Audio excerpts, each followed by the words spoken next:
The David Pakman Show at davidpakman.com. Welcome to the bonus show. Let's start with the story we did not get to yesterday because of Pat's stunning laundry room story, for which you're kind of getting hammered. I'm getting hit a little bit, yeah. There was a Reddit post about it. People think that I should have known right off the bat to call emergency services, the EMS, so the ambulance could come and save this guy if he was overdosing. But there was no indication to me that he was overdosing, and that, in fact, was not the case. Well, I think that that's what people are criticizing you for, that you weren't able to identify the fact that he could be overdosing. And there was a pretty funny post on Reddit saying, Pat sees a guy who might be overdosing, and he calls it maintenance. Or like Pat's youth and inexperience showing up again. Ugh. So China is set to launch an artificial moon by 2020. And it's kind of silly to call it an artificial moon. They're launching a satellite that is going to provide illumination. And I think that it's getting more attention because it's being called a moon. But the idea is to use this satellite above China in order to provide light in the Sichuan province. And it would be a satellite that glows effectively. And they believe that this is going to have a positive impact in a number of different ways. And they're calling it a moon, but it's not really a moon. It's kind of silly. I mean, it's kind of cool. I will give them that. But I kind of worry about how this will affect our sleeping patterns, right? Apparently, this is going to be a lot more luminous than the actual moon. 8 times. And even more luminous than streetlights. Do we really want that? I mean, certainly if you live in like an urban environment, you're used to that sort of thing. Sure. But everyone's going to be impacted by this. Even if you live kind of on the outskirts of town, you're going to see that satellite. There is a lot of data which suggests that not light pollution, but just light in general, and sort of the light of modernity, I guess, is what I would call it, is not good for people's sleep patterns. And I have now installed blackout shades in my bedroom. People know I moved not that long ago. And even still, like, they're the ones that go inside the frame of the window.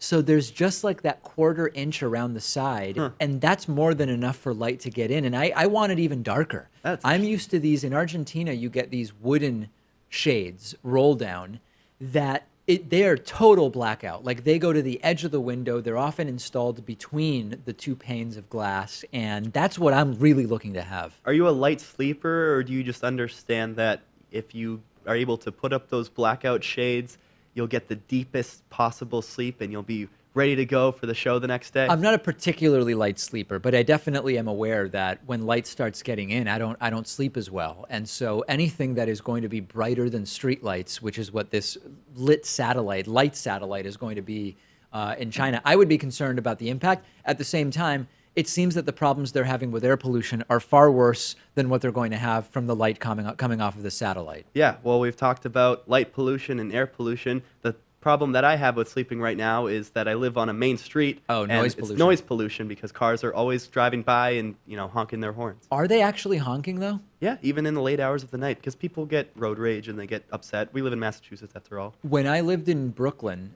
I lived near a jail, and they would have these jail school buses. They looked like school buses, but they were painted, New York Department of Corrections or whatever it said on it.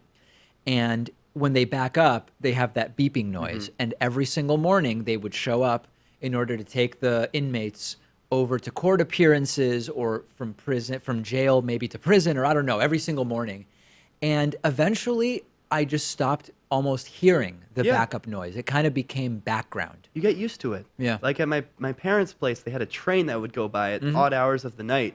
And at first when we moved in there, it would startle me, but eventually, I don't know how that happens. Yeah, so you're probably just acclimating. Yeah, I like it. And maybe the people in China will acclimate to this bright moon, satellite that they're going to put up. Yeah.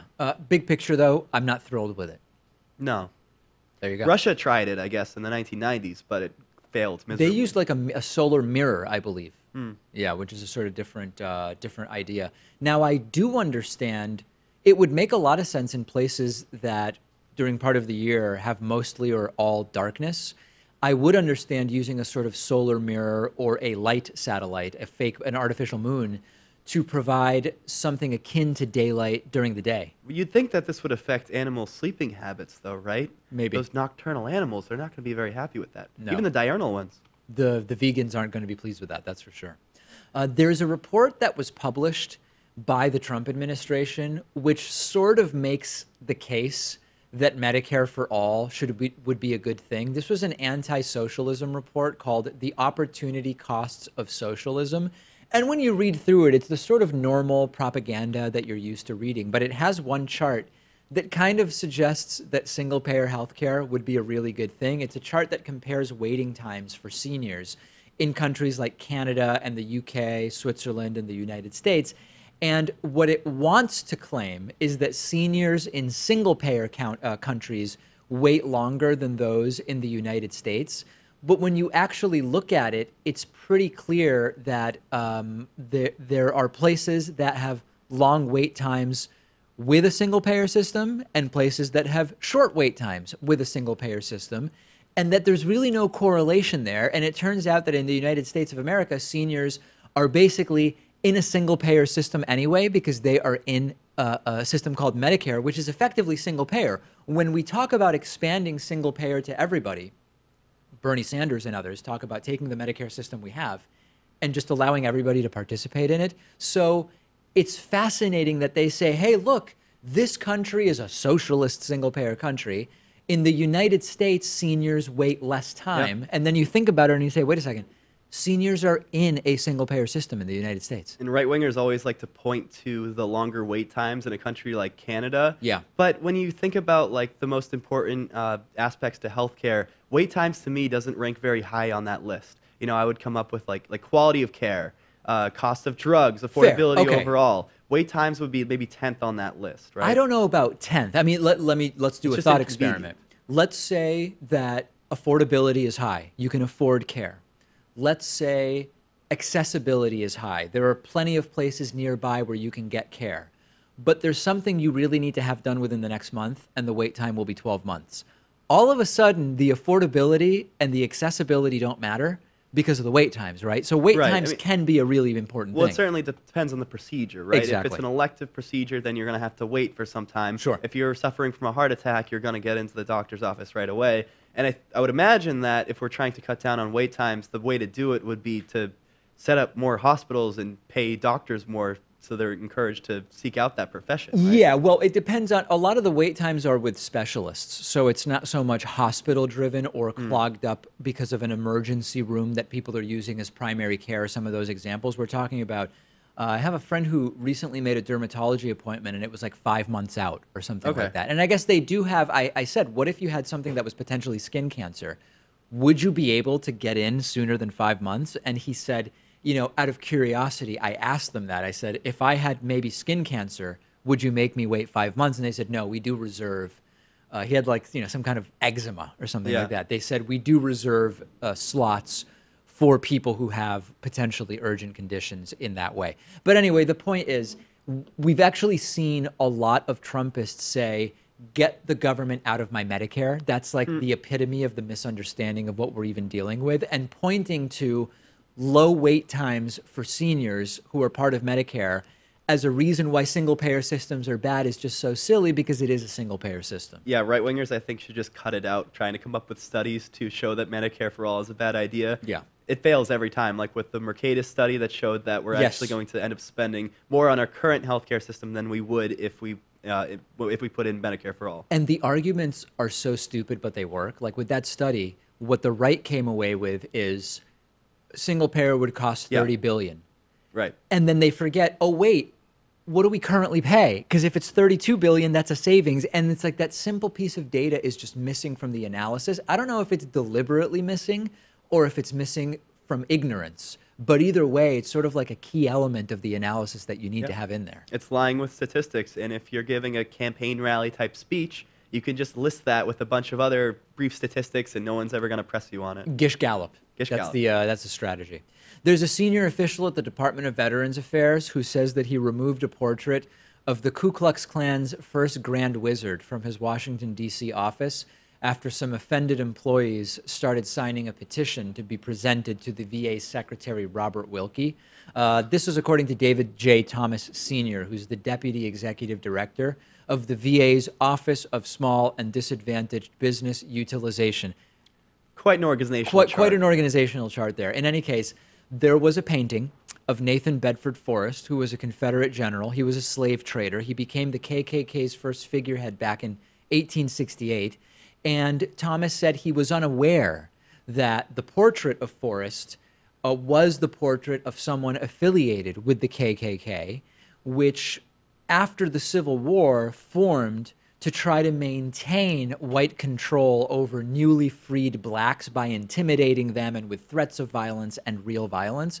And as soon as he found out that Nathan Bedford Forrest was associated with the KKK, he took that painting down right away. He did the right thing. Yes. Yeah, I mean, okay, so just looking at the painting, there's no indication that the person in the foreground would go on to become the leader of the KKK. He's not wearing the hood. No, so I guess, you could maybe give him the benefit of the doubt here that he didn't know. It just seems like that's really convenient. Like, why do we have to give them that? Yeah. I mean, I think that's just the excuse that they're always going to use, and it turns out that most of the time that's not true. Yeah, and whether we believe it or not, he did get to the right thing. You know, it's so funny. I watched an interview that Ben Shapiro, right-winger Ben Shapiro, did with someone, and he's kind of been a critical guy of Trump ideologically or temperamentally, and he made the point, or tried to make the point, that even though Trump says crazy things and floats crazy ideas, that he eventually comes around to what Ben Shapiro sees as kind of like the correct conservative position.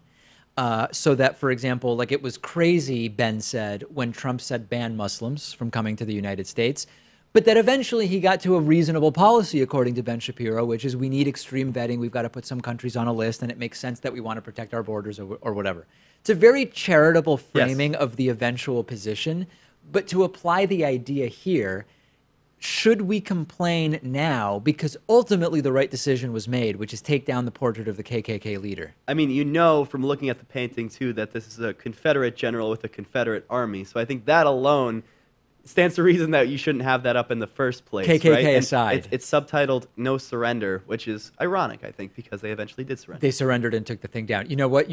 That's actually a good point, which is KKK aside, should we still be glorifying Confederate generals who were fighting to maintain the slave trade? I would argue no, but you have a contingent in the United States who says it's a part of our culture and it's a part of our history and it needs to be revered, I guess, in some way. Not an argument that resonates with me, but if you find that reasonable, I do want to hear from you. Thanks to everybody who has signed up for membership and on Patreon in the last couple of weeks. Big specials coming up, by the way, in conjunction with the studio move. So Pat doesn't even know about this yet, but I will tell you about it probably next week or maybe later this week. The David Pakman Show at davidpakman.com.